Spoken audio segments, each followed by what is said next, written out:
Hi, I'm Donnie Brown from Style Network's Whose Wedding Is It Anyway? We recently had an exclusive interview with Style Network's celebrity wedding planner, Donnie Brown, from Whose Wedding Is It Anyway?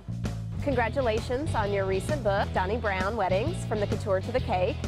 After so many years in the wedding industry, what finally inspired you to be an author? Well, you know, it seemed like the next obvious choice to me. I've done many weddings, celebrity weddings, you know, small weddings, all kinds of weddings, all types of events. I have worked very hard to put myself out there and be on TV and do all those things that have been great for my reputation, and it just seemed like the next step. I needed to get some things down on paper. And you know, I have so many brides that want to hire me and can't. You know, a $5,000 budget bride can't hire me, but she can afford $35 to get my book, and that's going to help her out a lot.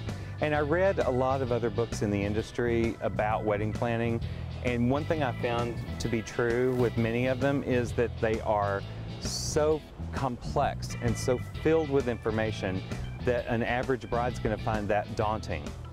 And I wanted to write a book that was digestible bites of good information written in a way where it was really easy to read and easy to remember, and I think I accomplished it. You travel all over the country speaking to thousands of brides. What are some of the latest trends that you're seeing in the wedding industry? You know, what's really hot right now is clean, contemporary, thinking outside the box, doing things that you can imagine but maybe not have ever seen. It's difficult for some brides because they are not as creative. So I tell them to go into magazines and look at all the things that they can see that attracts them and pull some things together and give me this and give me that, and let's look at all these components and see if I can get a picture of what they really want in their head. Simplicity is important right now. You know, with the whole royal wedding coming up, everybody's talking, will it be a Princess Diana wedding or will it be a more modern wedding?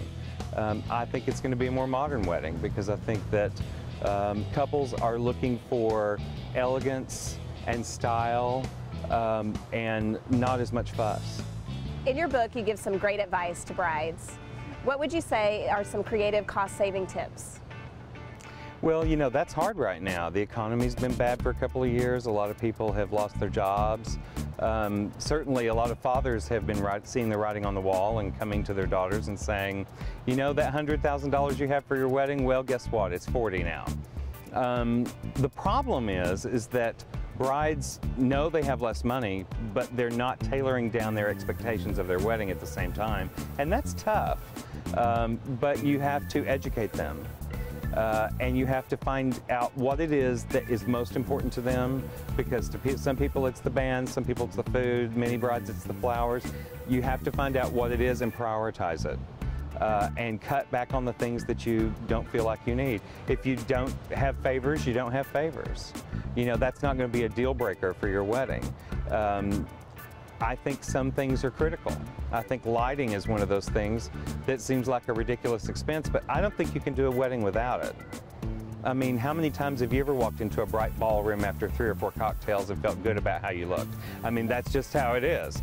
You want everybody to feel good, and a sexy, well-lit environment can really provide a lot of assistance with that. So, you know, it's tough.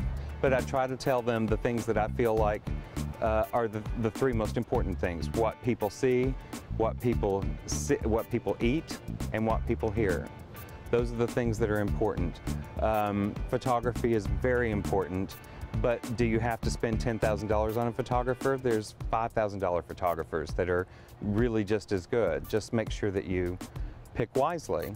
But certainly find the categories that you can live with less and go there. What's the #1 piece of advice that you would offer any bride?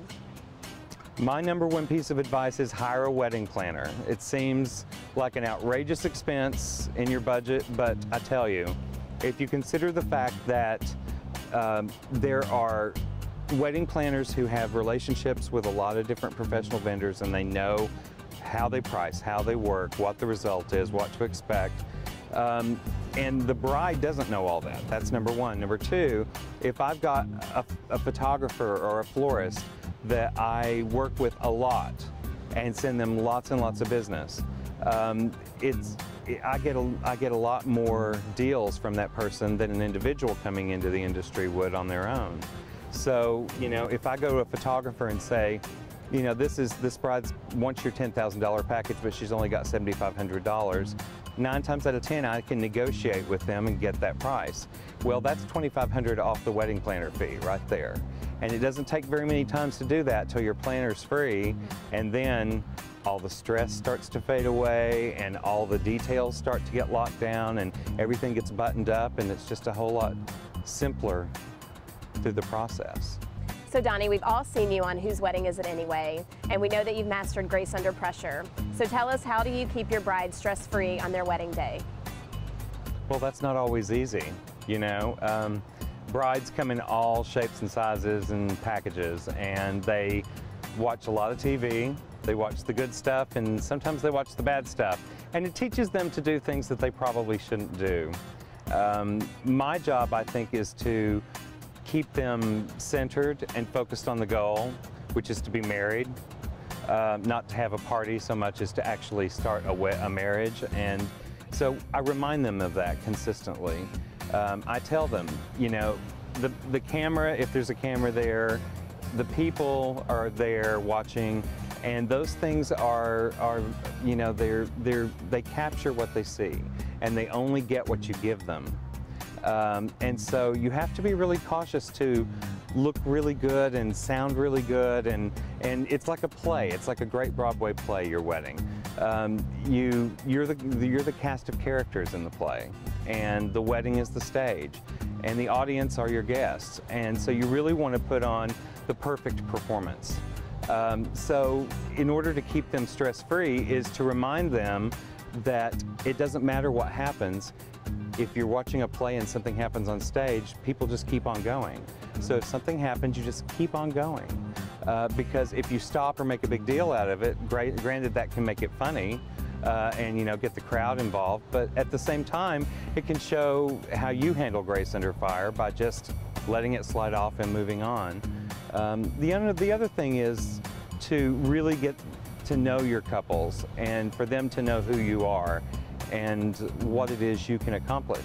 Because if you can get them to where they won't worry about anything going wrong at the wedding, then they don't even pay attention, and try to help them have a perfect day.